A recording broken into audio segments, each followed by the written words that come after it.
This is ABC 7 Los Angeles. Now, Harold Green, Lisa McCree, Johnny Mountain, and Todd Donahoe as Eyewitness News continues. The Air Force declares case closed after releasing this video of crash dummies going down in the New Mexico desert. But UFO believers say this is just another government cover-up. The Air Force calls this the final chapter in the so-called Roswell incident. But that 50-year-old mystery may not be over yet. There are people who don't want it to die. Eyewitness News reporter Adrienne Alpert is joining us now with the latest chapter in this story that just will not go away. Oh, no, and it only raises more questions for true believers like, what about credible sightings from Air Force pilots?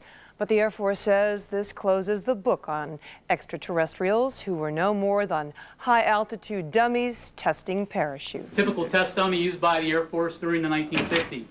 The Air Force showed movies of crash test dummies, insisting this is what people saw when they reported alien bodies in a flying saucer over Roswell, New Mexico in 1947.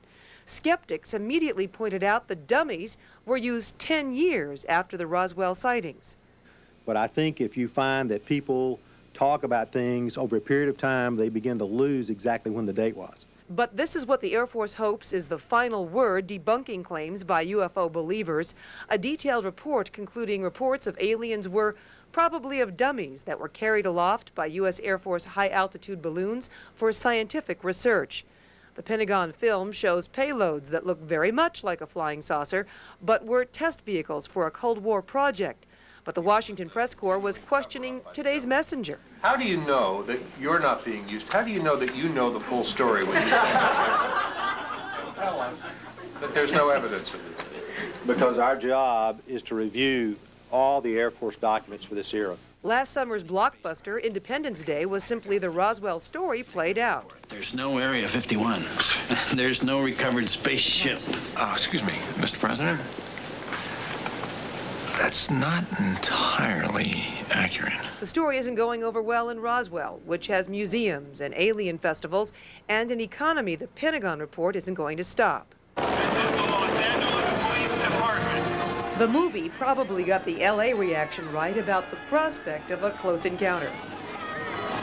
An excuse to party. They still plan a party in Roswell this July 4th, commemorating the 50th anniversary of the crash sighting, which, despite the Air Force report, will be remembered by some as the day aliens fell to Earth. Harold and Lisa. Well, there you go. Perfectly good story ruined by overchecking. Just let it go. Thanks, Adrienne.